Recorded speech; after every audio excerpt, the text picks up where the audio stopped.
आज हमारे अध्ययन का विषय है भारत की भौगोलिक संरचना।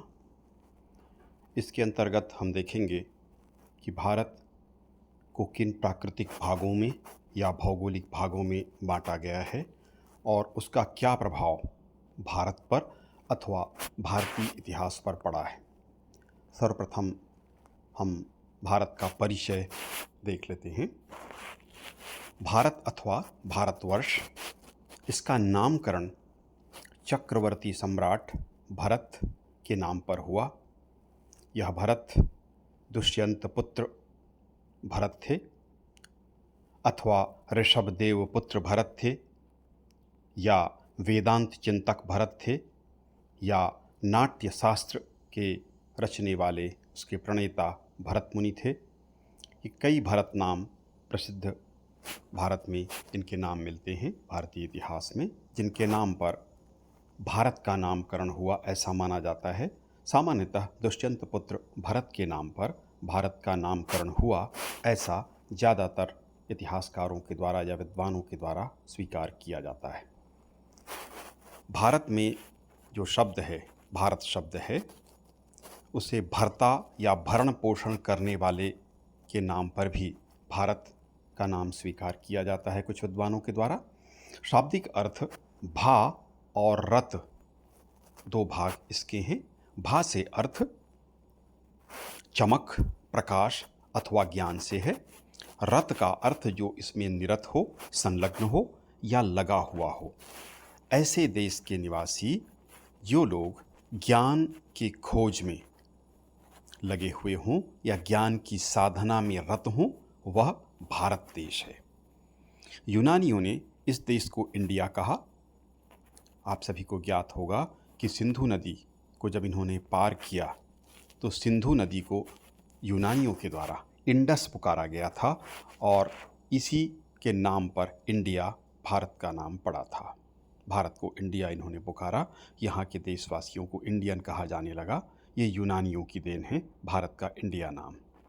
ईरानी लोग जब भारत आए थे तो उन्होंने सिंधु नदी को हिंदू का उच्चारण किया और इस कारण इस नदी के इस पार रहने वाले लोगों के लिए हिंदू और देश के लिए हिंदुस्तान शब्द का प्रयोग इनके द्वारा किया गया।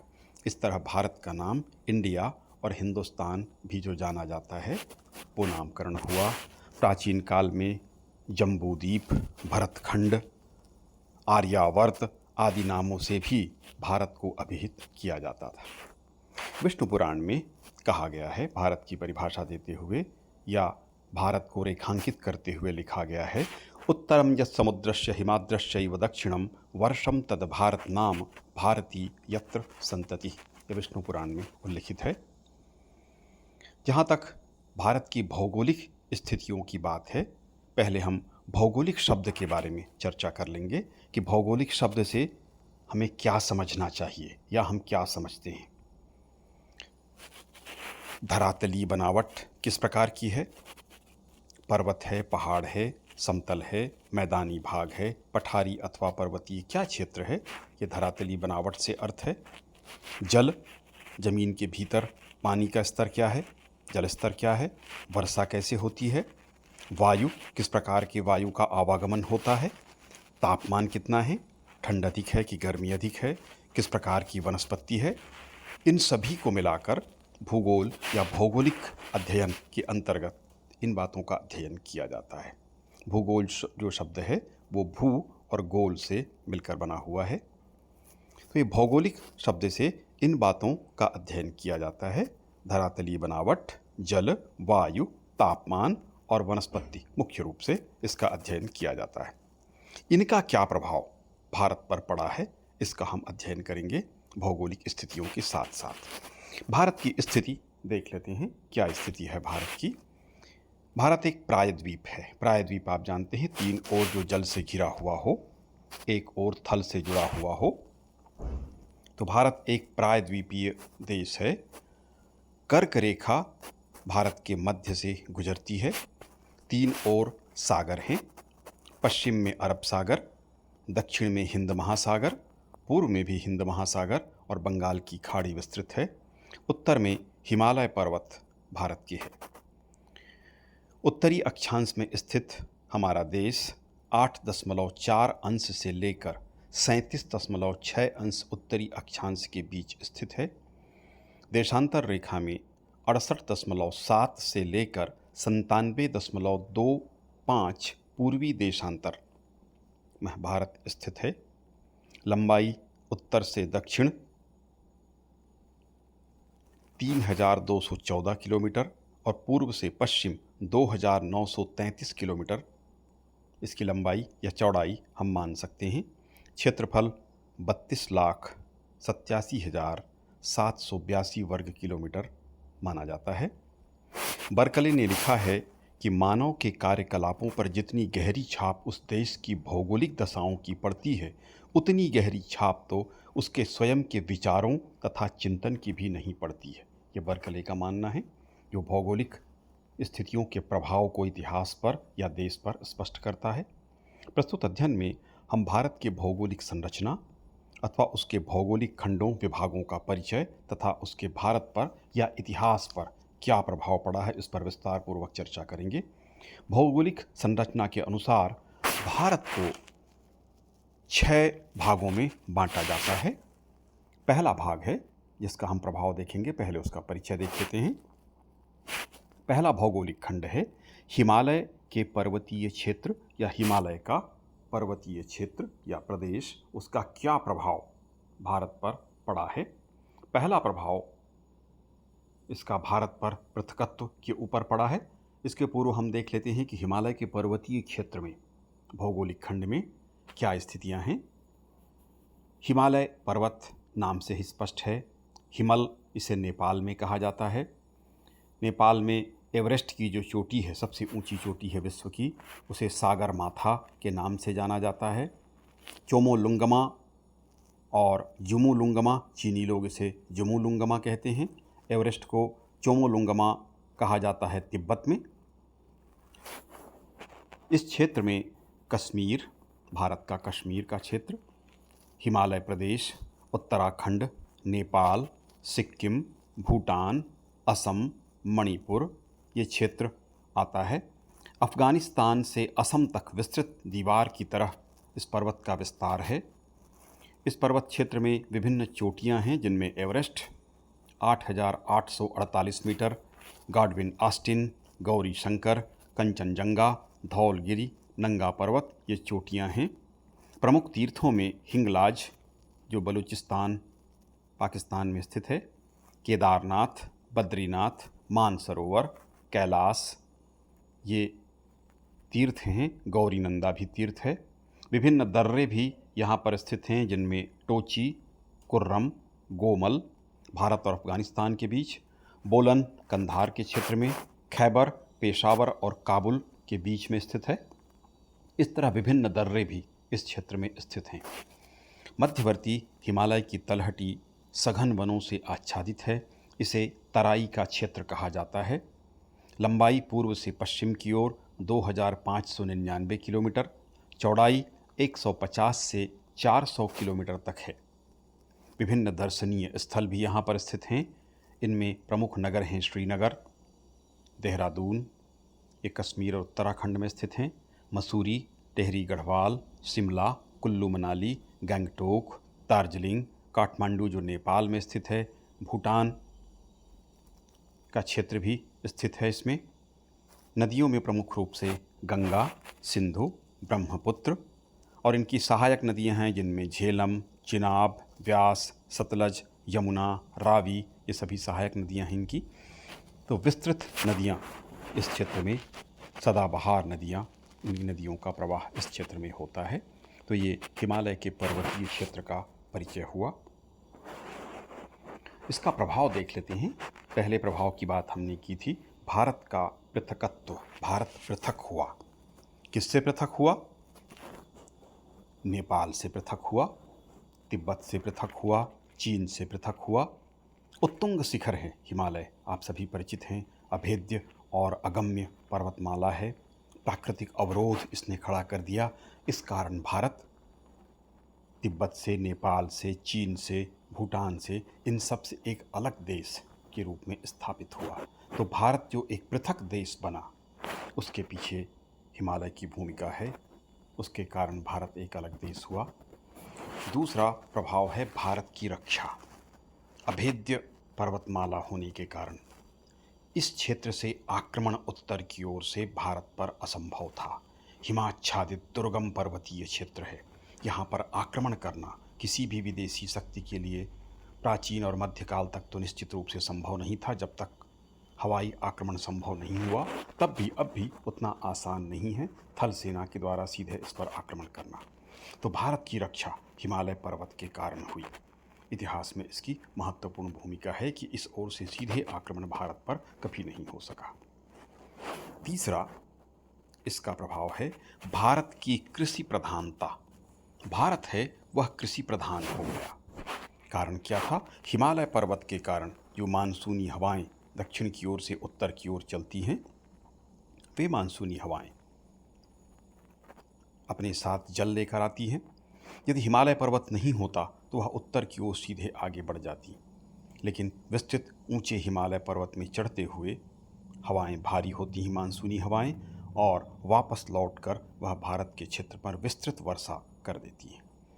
तो इस कारण से जल की आपूर्ति मानसूनी हवाओं से वर्षा होने के कारण होती है। अब इस कारण भारत कृषि प्रधान देश हुआ।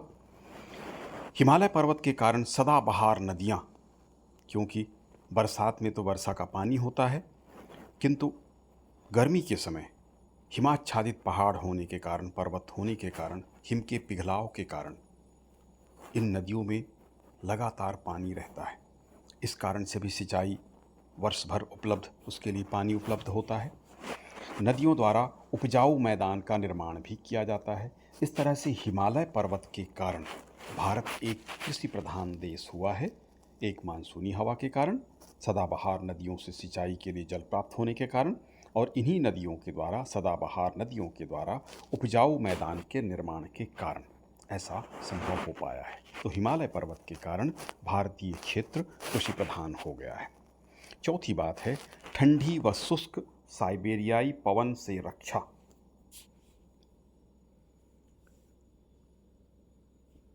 तिब्बत की ओर से ठंडी और शुष्क हवाएं चलती हैं। आप सभी को ज्ञात है कि रूस में साइबेरिया का विस्तृत क्षेत्र है, उत्तरी एशिया में, और वहाँ का पारा बहुत नीचे जाता है, -54 डिग्री सेल्सियस तक वहाँ का तापमान चला जाता है।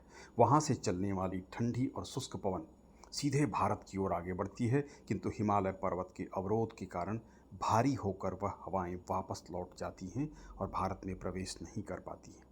इस तरह से हिमालय पर्वत के द्वारा साइबेरियाई शुष्क और ठंडी हवाओं से भारत की रक्षा की जाती है। अगली बात है पहाड़ी जातियां व देश की सुरक्षा। गोरखा, गढ़वाली, भूटानी, तिब्बती, ये जातियां यहाँ पर निवास करती हैं और इन्होंने भारत की सुरक्षा में महत्वपूर्ण भूमिका निभाई है। ये ईमानदार, वीर और बहादुर जातियां कहलाती हैं, देशभक्त होती हैं। आक्रमणकारियों का इन्होंने सामना किया और इस कारण से विदेशी आक्रमणकारी सीधे भारत पर आक्रमण नहीं कर पाए। दर्रों से और विभिन्न क्षेत्रों से जो आक्रमणकारी आए, उनका इन्होंने सामना किया। तो इन पहाड़ी जातियों की जो वीरता है, वो यहाँ पर प्राकृतिक अवरोध अधिक होने के कारण संघर्ष करने की क्षमता इनमें है। तो पहाड़ी जातियों ने देश की सुरक्षा में महत्वपूर्ण भूमिका निभाई, न केवल इतिहास में बल्कि वर्तमान में भी सेना में इनकी महत्वपूर्ण भूमिका रहती है। अगला प्रभाव था स्वास्थ्य व आर्थिक समृद्धि में सहायक। श्रीनगर, देहरादून, कुल्लू मनाली, गंगटोक, दार्जिलिंग, नैनीताल, पहलगांव, डलहौजी, ये पर्यटक स्थल भी हैं। लाखों पर्यटक यहाँ पर आते हैं और स्वास्थ्य वर्धन के लिए, अच्छे स्वास्थ्य के लिए भी लोग विभिन्न कंपनियों से यहाँ भेजे जाते हैं। अलग अलग क्षेत्रों से लोग यहाँ पर आते हैं। तो स्वास्थ्य और आर्थिक समृद्धि में यह क्षेत्र सहायक है। आर्थिक रूप से विशेषकर पर्यटन के लिए बहुत प्रसिद्ध है। बहुत सारी औषधियों का निर्माण यहाँ पर होता है।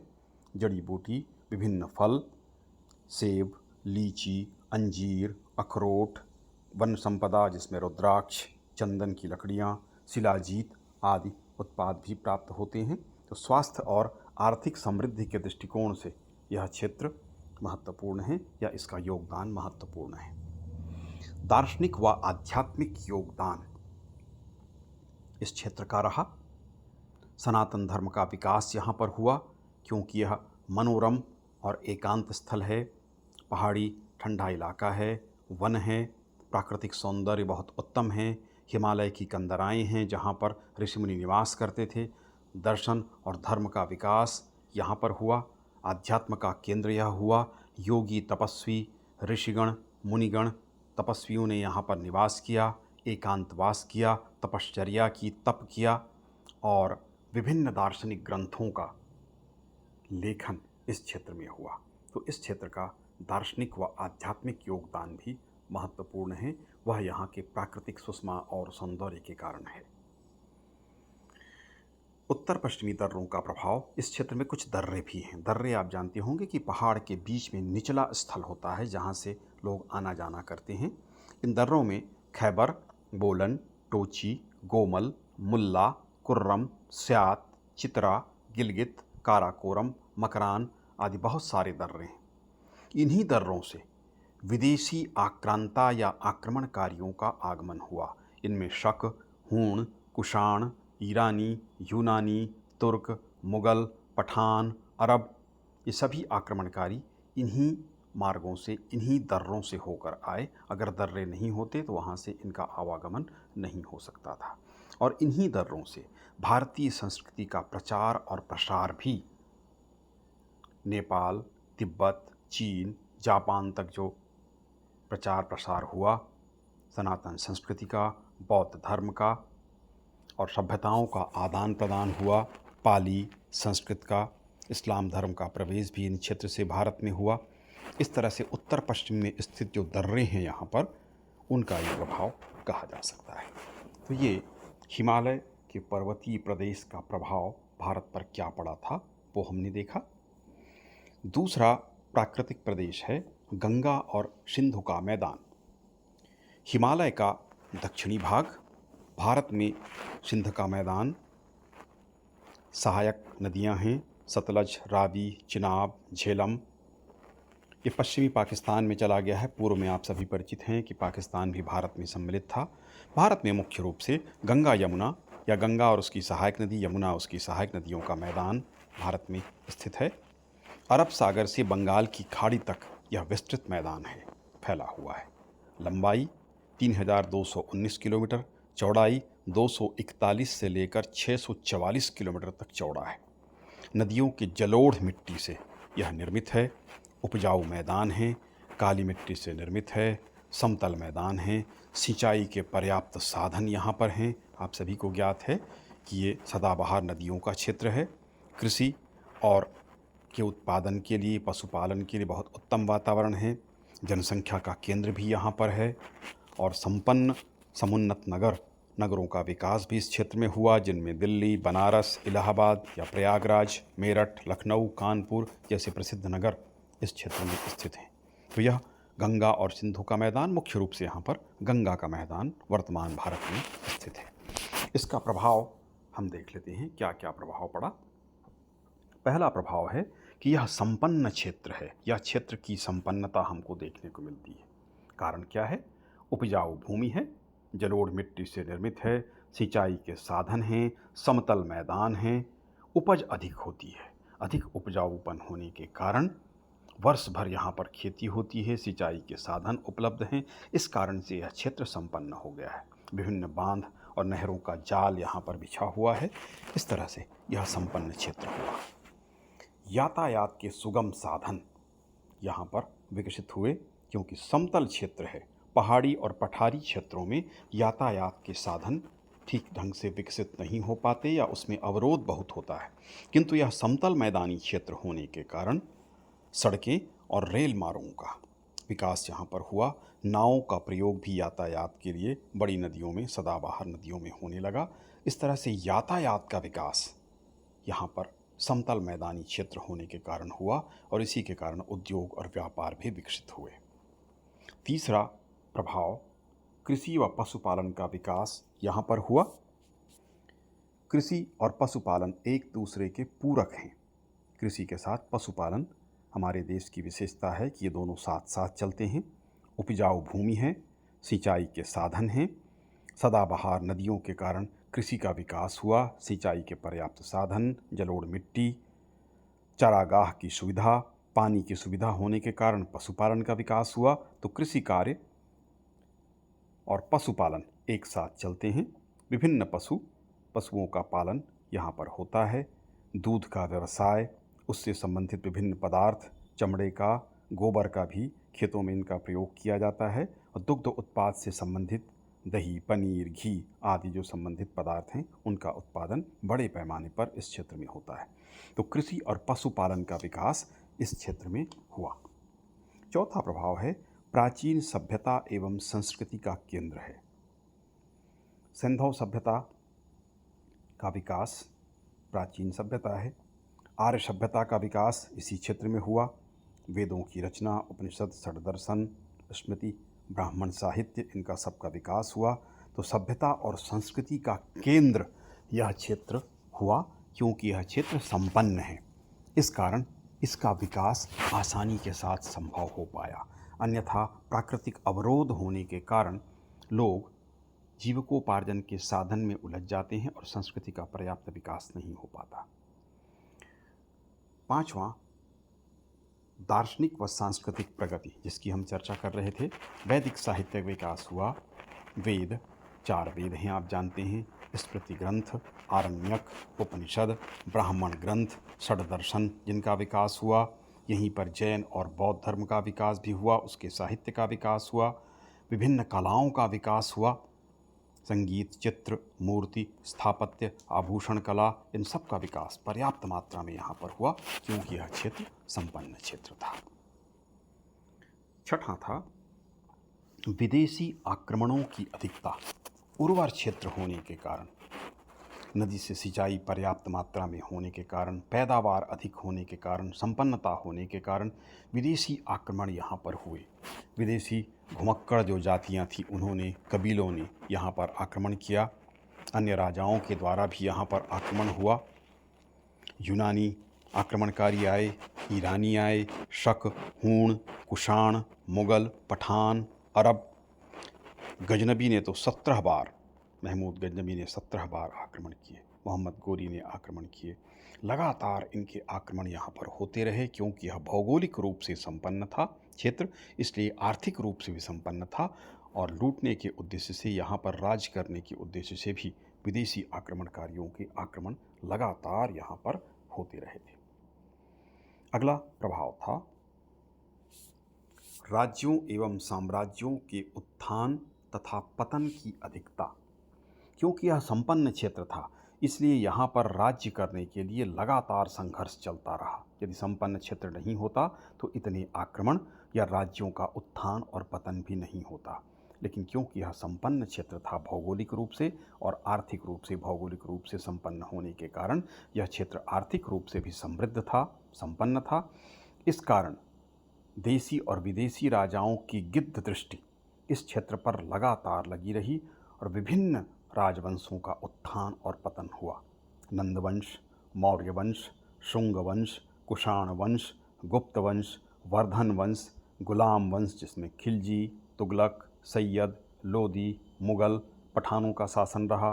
फिर अंग्रेज भी यहाँ पर आ गए, पुर्तगाली, डच, फ्रेंच, ये सभी जातियों ने यहाँ पर आक्रमण किया और विभिन्न समय में अलग अलग वंशों का, अलग अलग जातियों का शासन यहाँ पर रहा। तो राज्यों और साम्राज्य का उत्थान पतन बार बार हुआ। सर्वाधिक जनसंख्या का क्षेत्र, भौगोलिक संपन्नता के कारण आर्थिक समृद्धि बढ़ी और उसके कारण जनसंख्या का घनत्व यहाँ पर सर्वाधिक देखा जा सकता है। अगला, प्रसिद्ध व्यापारिक केंद्र और नगर यहाँ पर थे। हमने उसकी चर्चा भी की कि दिल्ली, इलाहाबाद या प्रयागराज, मेरठ जैसे प्रसिद्ध व्यापारिक नगर हैं उत्तर भारत के, वो सब यहीं पर स्थित हैं। तो प्रसिद्ध नगर यहाँ पर स्थित हैं और व्यापार का अत्यधिक विकास हुआ, क्योंकि उत्पादन यहाँ पर बहुत अच्छा था, यातायात के अच्छे साधन थे मैदानी क्षेत्र होने के कारण। इस कारण से व्यापार का भी पर्याप्त विकास हुआ। उत्पादन अधिक होने के कारण कृषि उत्पाद, दुग्ध उत्पाद, कपड़े जो बनाए गए उनका, इसके अलावा सोना का, आभूषण का, तो व्यापार के केंद्र के रूप में यहाँ पर प्रसिद्ध नगर विकसित हुए थे। तो ये गंगा और सिंधु के मैदान की स्थिति थी। इसके बाद हम देखेंगे राजस्थान के मरुस्थल का प्रभाव। राजस्थान के मरुस्थल का क्या प्रभाव, पहले इसका भौगोलिक परिचय देख लेते हैं। गंगा सिंधु के मैदान के, या मूल रूप से कहें गंगा के मैदान के निचले मध्य भाग में स्थित विभाजक पर्वत है अरावली, यहाँ पर स्थित है। अरावली पर्वत की विशेषता यह है कि जिस प्रकार से हिमालय ने मानसूनी पवन को रोककर भारतीय क्षेत्र में वर्षा कराई, ऐसी स्थिति अरावली की नहीं है, बल्कि उसकी स्थिति समानांतर है। हवा जब आती है तो उसके समानांतर होने के कारण हवा आगे बढ़ जाती है और यहाँ पर वर्षा नहीं होती है। अब इसी कारण यहाँ पर थार का मरुस्थल स्थित है। उत्तर पश्चिम भाग मुख्य रूप से अनुपजाऊ है, दक्षिण पूर्वी भाग उपजाऊ है इस क्षेत्र का। अरावली पर्वत की स्थिति ऐसी है जिसके कारण, जैसे हमने चर्चा की, हवा की सहगामी है, समानांतर है, इसलिए मानसूनी हवा आगे बढ़ जाती है और यहाँ पर मरुस्थल का निर्माण हुआ। आप सभी मरुस्थल के बारे में जानते हैं। रेतीली जमीन, पानी की कमी, वर्षा अत्यल्प, बहुत कम, तीव्र गर्मी पड़ती है, कठोर भौगोलिक परिस्थितियों का सामना यहाँ पर लोगों को करना पड़ता है, ज़मीन ज़्यादातर अनुपजाऊ है। इस तरह से यह राजस्थान का मरुस्थल या थार का मरुस्थल स्थित है। इसका प्रभाव देख लेंगे, क्या प्रभाव इसका पड़ा। पहला इसका प्रभाव था विदेशी आक्रमणकारियों से निर्णायक युद्ध। उत्तर पश्चिमी दर्रों से विदेशी आक्रमणकारी यहाँ प्रवेश करते थे। एक तरफ तो हिमालय पर्वत हो गया और दूसरी तरफ थार का मरुस्थल भारत के उत्तर पश्चिम क्षेत्र में था। इसके कारण से संकरे मैदानी क्षेत्रों से इन आक्रमणकारियों को भारत में प्रवेश करना पड़ा और इसी कारण इन संकरे मैदानी क्षेत्रों में निर्णायक युद्ध हो गए, क्योंकि भारतीय शासकों ने उनको रोकने का प्रयास उसी स्थान पर किया। एक तरह से दरवाजे थे, स्वाभाविक है कोई भी व्यक्ति दरवाज़ों से प्रवेश करेगा। उसी प्रकार से इन संकरे मैदानों से एक तरफ थार का मरुस्थल पश्चिम की ओर और उत्तर पूर्वी क्षेत्र की ओर हिमालय पर्वत होने के कारण संकरे मैदान के क्षेत्र हैं, जिनमें कुरुक्षेत्र, पानीपत, थानेश्वर, तराइन, करनाल ये युद्ध क्षेत्र घोषित हुए। यहीं पर निर्णायक युद्ध हुए, क्योंकि भारतीय जो नरेश होते थे, राजा या सम्राट जो होते थे उत्तर भारत के, वो इसी क्षेत्र पर आकर दुश्मनों का सामना करते थे और निर्णायक विदेशी युद्ध इस क्षेत्र पर लड़े गए, जो थार के मरुस्थल के कारण हुआ। अगला, राजपूतों के स्वतंत्र राज्य या विदेशियों की शरण स्थली। राजपूतों के स्वतंत्र राज्य यहाँ पर स्थापित हुए और विद्रोहियों को शरण यहाँ पर मिला। जो भी विद्रोह उत्तर भारत के राजाओं के यहाँ करते थे, वो अपनी जान बचाने के लिए इन राज्यों में थार के मरुस्थल को पार कर आ जाते थे, क्योंकि यहाँ पर सीधे आक्रमण थार के मरुस्थल को पार करके संभव नहीं था। इस कारण से सुरक्षित थे। इस कारण से विद्रोहियों की शरण स्थली के रूप में भारतीय राजाओं के यहाँ से भागकर बड़े पैमाने पर राजपूतों के यहाँ शरण जो विद्रोही थे वो लिया करते थे और उनको रक्षा प्राप्त होती थी। जैसे मेवाड़, चित्तौड़ में मुगल काल में भी यहाँ पर आक्रमण बहुत तीव्रता से संभव नहीं था, बड़े मुश्किल से आक्रमण हो पाता था थार के मरुस्थल के कारण। तो यह विद्रोहियों की शरण स्थली के रूप में विकसित हो गई। यहाँ विद्रोही शरण लिया करते थे। पृथक संस्कृति। थार के मरुस्थल के प्रभाव के कारण यहाँ पर संपर्क स्थापित करना आसान नहीं था। पृथक संस्कृति यहाँ पर हमको देखने को मिलती है भारत के अन्य क्षेत्रों से। खान पान, रहन सहन, इनका पहनावा, इनकी प्रथाएं, जैसे जौहर प्रथा, सती प्रथा, की भाषा बोली, इनकी विचारधारा बिल्कुल स्वतंत्र मिलती है उत्तर भारत के अन्य क्षेत्रों से। यहाँ की जो स्थिति है वो पृथक संस्कृति की है। तो ये थार के मरुस्थल के प्रभाव के कारण है। अगली बात है दुर्गों का बाहुल्य।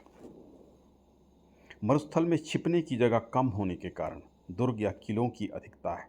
चित्तौड़, रणथंभौर, कोटा, जोधपुर, बूंदी, कुंभनेर जैसे प्रसिद्ध दुर्ग यहाँ पर स्थित हैं। तो ये भी भौगोलिक स्थितियों का ही प्रभाव है कि यहाँ पर दुर्ग या किले की अधिकता है, क्योंकि वनस्पति यहाँ पर नहीं है ज़्यादा, छुपने की जगह ज़्यादा यहाँ पर नहीं है, इस कारण किलों का निर्माण किया गया। पांचवा प्रभाव था राजपूतों की वीरता और रणकुशलता। ये राजपूतों की वीरता या रणकुशलता हमको देखने को मिलती है, उसके पीछे भी भौगोलिक परिस्थितियाँ जिम्मेदार हैं।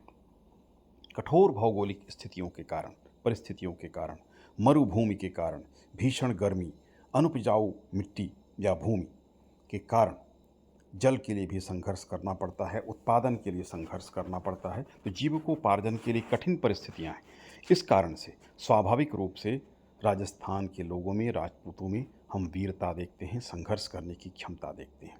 तो संघर्ष की प्रवृत्ति, वीरता, प्राणार्पण युद्ध की प्रवृत्ति, आन बान शान के लिए युद्ध कर जाना, लड़ जाना, मिट जाना, ये यहाँ के लोगों में हम प्रवृत्ति पाते हैं। तो राजपूतों की वीरता या उनकी रणकुशलता भी भौगोलिक परिस्थितियों के कारण है। अंतिम प्रभाव के रूप में देखेंगे, राष्ट्रीय सुरक्षा में इनकी भूमिका राजपूतों की महत्वपूर्ण थी। प्रमुख लड़ाकू जातियों में से एक राजपूत जाति मानी जाती है, क्योंकि यहाँ की जलवायु कठोर, तापमान बहुत अधिक, भूमि अनुपजाऊ, भौगोलिक स्थितियाँ विपरीत हैं, जीविकोपार्जन के साधन आसान नहीं हैं। इस कारण से इनमें संघर्ष करने की क्षमता आई। विशेषकर सल्तनत काल और मुगल काल में ज़बरदस्त संघर्ष इनके द्वारा किया गया। बलिदान और त्याग के लिए राजपूत प्रसिद्ध हैं। राणा प्रताप, राणा सांगा का संघर्ष आप सभी जानते हैं। पृथ्वीराज चौहान, अनहिलवाड़ के चालुक्य जिसने गौरी को पराजित किया था। इस तरह से स्वतंत्र होकर के इन्होंने संघर्ष किया। विदेशी आक्रमणकारियों के साथ संघर्ष करने में ये बहुत आगे रहे। तो ये राजस्थान के मरुस्थल का प्रभाव है। भौगोलिक स्थितियों के प्रभाव के बारे में 2 वीडियो में हम चर्चा करेंगे। तो ये प्रथम भाग था जिसमें 3 क्षेत्रों के विषय में हमने चर्चा की।